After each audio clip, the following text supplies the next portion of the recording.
sejahtera bagi Bapak Ibu sekalian. Gereja Sidang Jemaat Allah Kasih Karunia. Pada kesempatan pada pagi ini saya akan menyampaikan tema menjadi umatnya yang kudus, yang terambil dalam 1 Korintus 1 ayat yang kedua. Demikian firman Tuhan kepada jemaat Allah di Korintus, yaitu mereka yang dikuduskan dalam Kristus Yesus dan yang dipanggil menjadi orang-orang kudus, dengan semua orang segala tempat yang berseru kepada nama Tuhan kita Yesus Kristus, yaitu Tuhan mereka dan Tuhan kita. Pada pagi ini kita akan belajar salah satu doktrin penting, salah satu doktrin yang sangat urgent kita pahami, yaitu tentang kekudusan. Bagaimana Bapak, Ibu, dan saya menjadi umatnya yang kudus, karena Dia menghendaki kita untuk menjadi orang yang kudus. Saudara yang saya kasih dalam Tuhan, tadi Paulus mengatakan mereka yang dikuduskan dalam Kristus Yesus. Yang kedua, dipanggil menjadi orang-orang kudus. Di dalam ayat ini terkandung dua aspek pengudusan. Pengudusan secara pasif dan pengudusan secara aktif. Orang Kristen yang tidak memahami doktrin pengudusan secara utuh ini, hanya memahami pengudusan secara pasif, lalu tidak memahami pengudusan secara aktif, maka itu akan buat orang Kristen pincang dalam perjalanan kekristenannya. Kesalahan memahami doktrin kekudusan ini, itu akan mempengaruhi kualitas hidup orang Kristen. Seberapa dalam Bapak, Ibu, dan saya memahami tentang karya penebusan Kristus di atas kayu salib, itu akan menentukan kualitas kehidupan kita. Banyak orang Kristen berpikir kalau sudah menerima Yesus berarti sudah dikuduskan oleh darah Yesus, dosa kita sudah diampuni, lalu dianggap sudah selesai. Memang benar, saudaraku, ketika kita menerima Yesus sebagai Tuhan dan Juru Selamat, kita dikuduskan oleh darahnya satu kali dan selama-lamanya, dan semua dosa kita diampuni. Tetapi, saudara, perjalanan kekristenan kita tidak hanya berhenti di sini. Tidak hanya berhenti pada pengudusan secara pasif, kita harus lanjutkan masuk dalam proses pengudusan secara aktif. Dengan jelas Paulus mengatakan kita telah dikuduskan dalam Kristus, ya, tetapi selanjutnya Paulus mengatakan engkau dan aku dipanggil menjadi orang-orang kudus. Itu punya pengertian bahwa pengudusan merupakan peristiwa yang progresif. Pengudusan bukanlah peristiwa sekali seumur hidup, tapi peristiwa sepanjang hidup kita mengikut Kristus. Kematian Kristus di atas kayu salib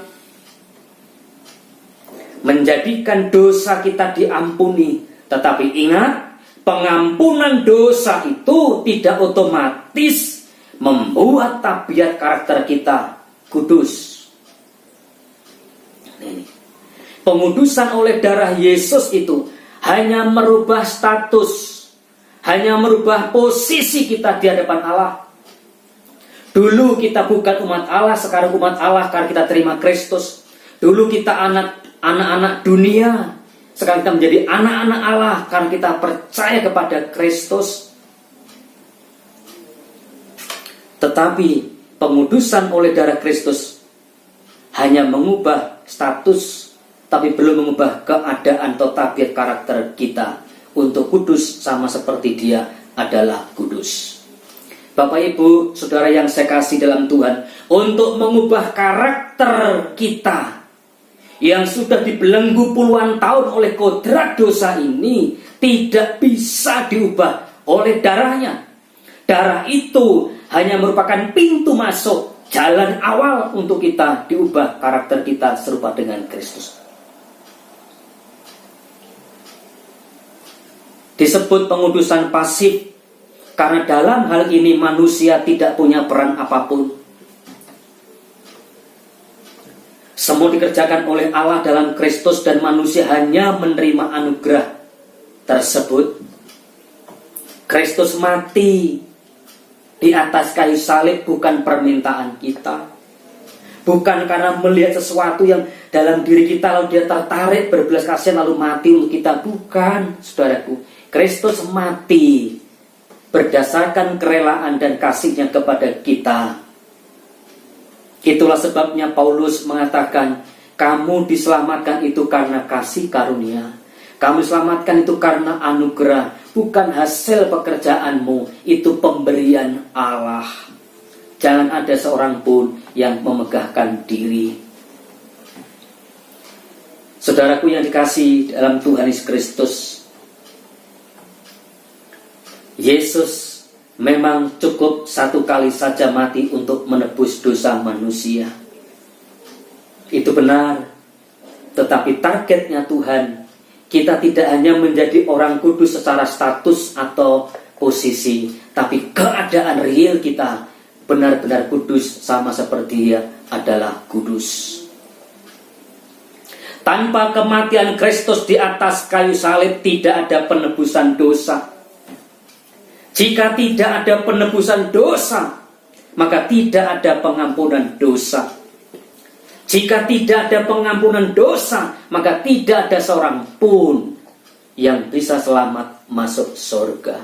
Surga adalah tempat yang kudus, tempat yang suci.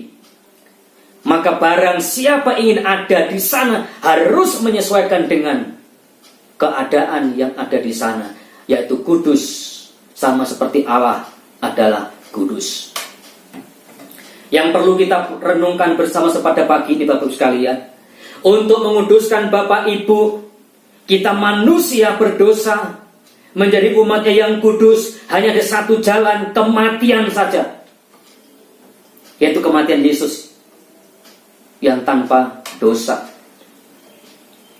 Untuk menguduskan Bapak Ibu dan saya, ada harga yang dibayar oleh Tuhan. Dan harga bayarnya itu sangat mahal, yaitu darahnya sendiri tercurah di atas kayu salib. Bapak Ibu saudara yang kasih oleh Tuhan, saya mengajak saudara melanjutkan perjalanan kesenangan kita.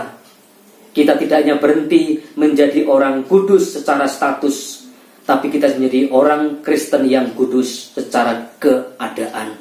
Karena itulah maksud dan tujuan dari penebusan Kristus di atas kayu salib. Pengudusan secara aktif itu hanya bisa terjadi melalui firman. Jadi yang pertama, kita dikuduskan oleh darahnya satu kali dan seumur hidup, menghasilkan dosa kita diampuni. Kita memiliki status yang baru, menjadi anak-anak Allah, menjadi orang-orang tebusannya. Tetapi selanjutnya kita dikuduskan oleh firman Kristus untuk menghasilkan tabiat dosa kita ini, disalibkan dan mengenakan tabiat Kristus. Itulah sebabnya Tuhan berfirman, kuduskanlah mereka dalam kebenaran, karena firman-Mu adalah kebenaran. Untuk benar-benar menjadikan keadaan kita kudus seperti yang Tuhan kehendaki, agar kita punya kodrat-kodrat yang sama, sifat yang sama dengan Kristus yang menguduskan kita, hanya satu jalan, dikuduskan melalui firman-Nya. Roh Kudus melalui firman, melalui Injil itu akan mendewasakan kita, membentuk kita, agar kita bisa mencapai level serupa dengan Kristus yang adalah kudus. Doktrin kekudusan ini tidak boleh dilupakan oleh gereja. Gereja boleh mengajar tentang banyak hal, tapi jangan sekali-kali tidak membangun fondasi Kristen yang sesungguhnya, yaitu menjadi umat yang kudus. Firman berkata dengan tegas, Bapak Ibu, sebab tanpa kekudusan tidak seorang pun akan melihat Tuhan. Tanpa kekudusan tidak seorang pun akan melihat Tuhan. Semua yang Bapak Ibu lakukan untuk Tuhan, perjuangkan, pertaruhkan, persembahkan untuk Tuhan, seluruh jerih lelahmu untuk Tuhan, tidak akan pernah punya nilai, tidak ada harganya jika engkau didapati tidak kudus di hadapan Tuhan. Dunia hari ini adalah dunia yang semakin jahat, semakin duniawi, semakin luncas. Keadaan ini makin hari makin sukar. Dan keadaan ini bisa memiliki pengaruh yang kuat, bahkan merusak iman orang Kristen. Tidak heran saya menjumpai ada orang Kristen yang sebenarnya telah jauh dari kekristenannya, tidak lagi memiliki kehidupan yang normal sebagai anak-anak Allah yang telah kuduskan dalam Kristus. Dan jumlah orang Kristen yang demikian cukup banyak. Mereka masih Kristen, masih bergereja, bahkan tidak sedikit mereka terlibat dalam pekerjaan gerejawi, tetapi tidak hidup dalam kekristenan yang sejati. Ini peperangan kita, ini pertempuran kita, Bapak Ibu. Perjuangan kita ini, selama kita masih ada di dunia ini, banyak hal yang kita kerjakan. Kita punya cita-cita, punya agenda, tapi ingat, semua yang kita kerjakan tidak boleh melempuhkan, membelenggu, sehingga kita kehilangan tujuan kita untuk menjadi umatnya yang kudus.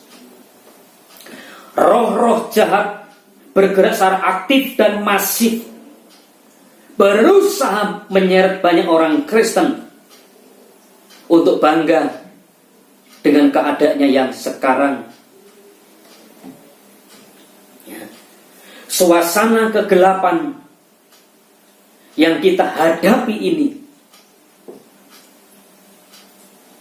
bisa melumpuhkan orang Kristen, sehingga orang Kristen takut dicap sok suci ketika mereka hidup tidak sama seperti orang dunia menjalani kehidupannya. Ketika Bapak Ibu terima Kristus, menerima pencurahan darahnya, dosa Anda diampuni. Tidak ada dosa yang tidak diampuni oleh Tuhan karena darahnya. Tapi selanjutnya kita harus berjuang terus sampai akhir depan kita untuk mengenakan kodrat ilahinya, mengenakan seluruh kehidupan Kristus yang adalah kudus.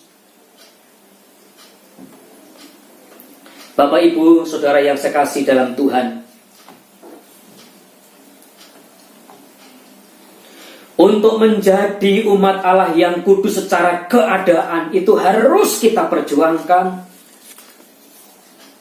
Harus kita perjuangkan. Dan Anda tidak cukup satu kali memilih Yesus. Anda harus memilih Yesus dan mengenakan gaya hidupnya selama Anda hidup di dunia ini. Hidup kudus harus menjadi filosofi, menjadi moto, menjadi prinsip hidup dari orang Kristen. Anda dan saya harus setiap saat dalam segala keadaan, dalam segala hal harus berprinsip, aku harus kudus sama seperti Dia adalah kudus. Kehidupan yang suci, yang tak bercacat, itu adalah tujuan akhir dari perjalanan panjang kekristenan kita. Proses kekristenan kita mengikut Yesus itu harus diarahkan pada satu agenda ini dan tidak boleh meleset sama sekali, Kita harus kudus sama seperti Dia adalah kudus. Dan untuk kita bisa menjadi kudus seperti Dia, Dia telah memberikan kita sarana dan anugerah. Darahnya dicurahkan dan kita memiliki peluang, potensi, kesempatan untuk kudus sama seperti Dia adalah kudus. Saudara yang saya kasih dalam Tuhan, saya menyadari untuk menjadi umat Allah yang kudus bukan sesuatu yang mudah, sulit, sukar, bahkan mustahil kalau dengan kekuatan manusiawi kita. Ketika firman menuntut kita, kuduslah kamu sama seperti aku kudus. Dalam perintah ini, Allah bertanggung jawab memberikan kita fasilitas, yaitu Roh Kudus dan firman-Nya tinggal dalam hidup kita, menuntun kita, sehingga kita kelak bisa kudus sama seperti Dia adalah kudus.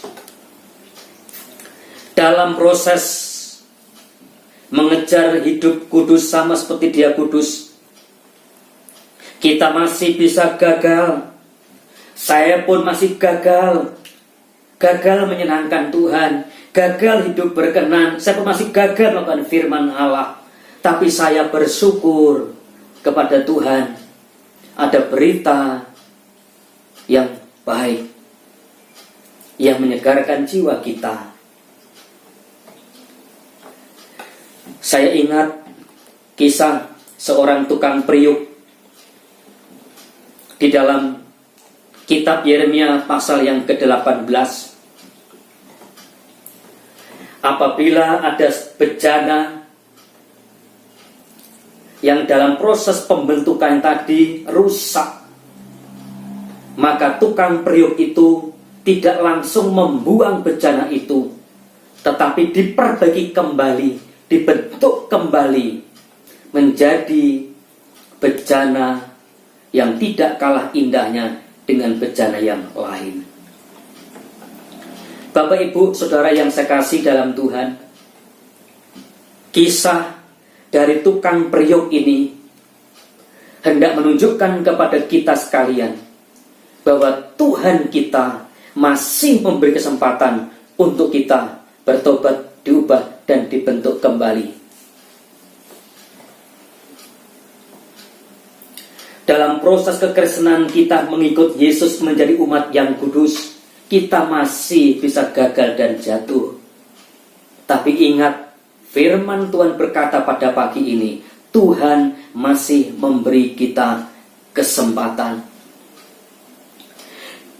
Bila bejana itu rusak, sang tukang periuk tidak langsung membuang, tetapi diberi kesempatan untuk diperbaiki kembali. Inilah sebenarnya keadaan Bapak, Ibu, dan saya.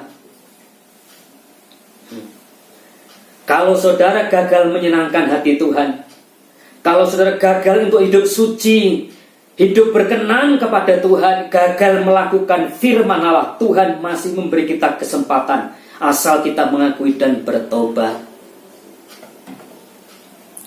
Jangan dengarkan dusta iblis yang berkata, oh tidak mungkin kau diampuni oleh Tuhan, dosamu terlalu banyak, dosamu terlalu besar.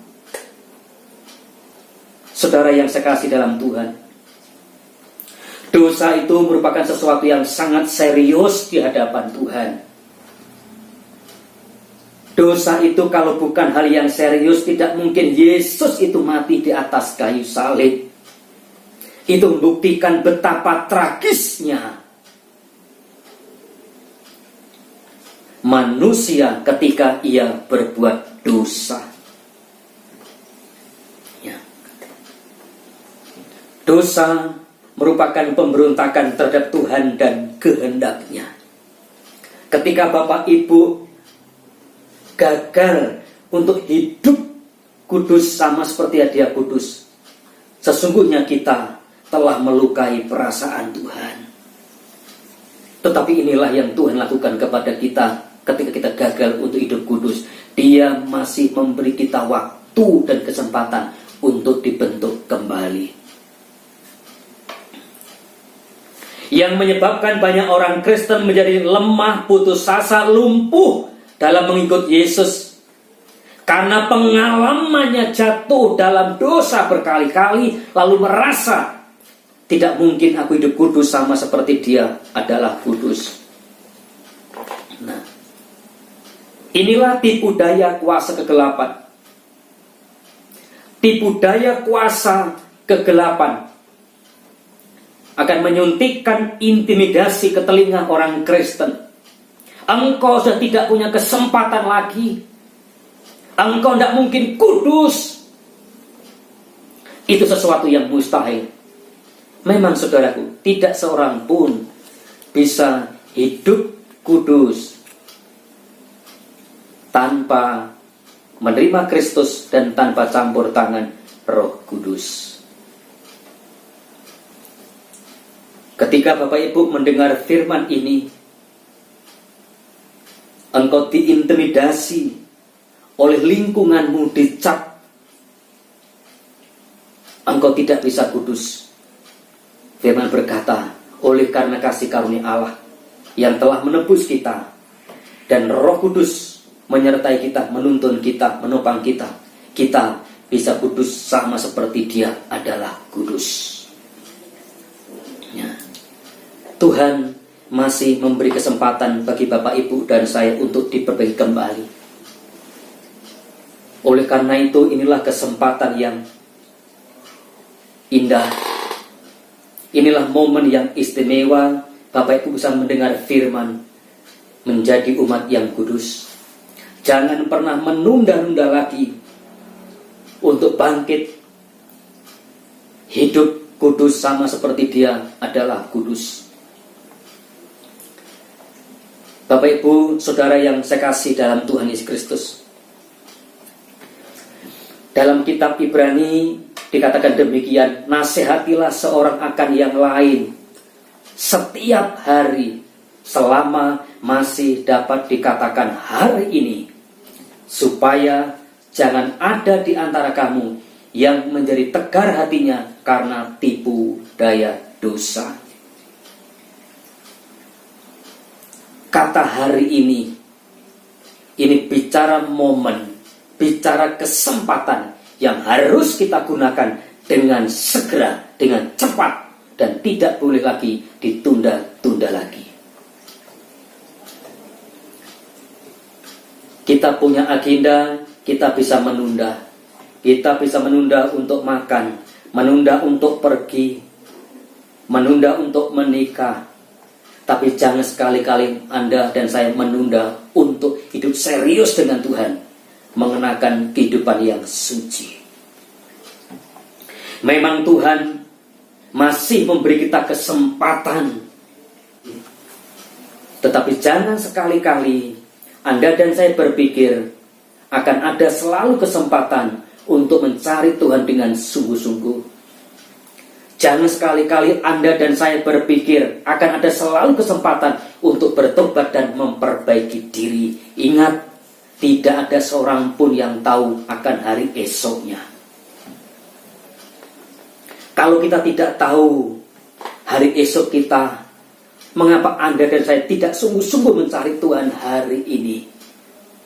Kalau engkau dan aku tidak tahu bagaimana keadaan hari esok kita, inilah hari yang pasti, hari ini.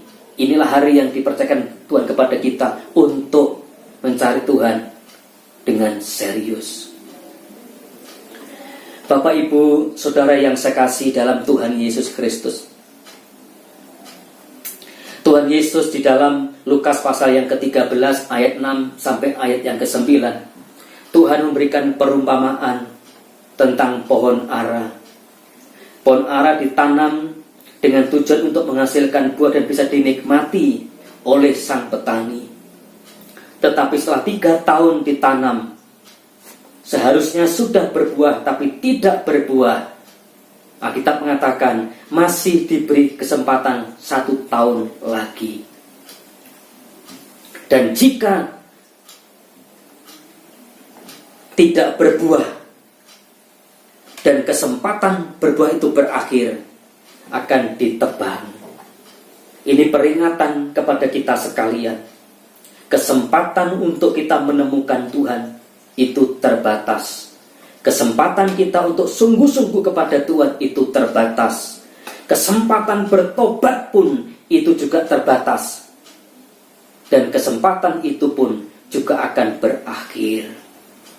Jangan sampai kita menyesal seperti Esau ketika dia menyadari dirinya bersalah di hadapan Tuhan karena menjual hak kesulungan kepada Yakub. Ketika dia tahu itu salah, dia menyesal. Tapi kesempatan bertobat itu dia tidak gunakan. Maka penyesalan Esau tidak pernah mengubah keadaan dia. Ratap tangis Esau tidak pernah mengubah nasibnya ketika kesempatan bertobat itu berakhir. Bapak, Ibu, Saudara yang saya kasih dalam Tuhan, Tuhan rindu mengendaki agar Bapak Ibu tidak hanya kudus secara status, secara posisi, tapi keadaan kita benar-benar kudus sama seperti Dia adalah kudus. Kiranya firman ini mendorong, memotivasi Bapak Ibu untuk terus berjuang hidup kudus sama seperti Dia adalah kudus. Tuhan Yesus memberkati.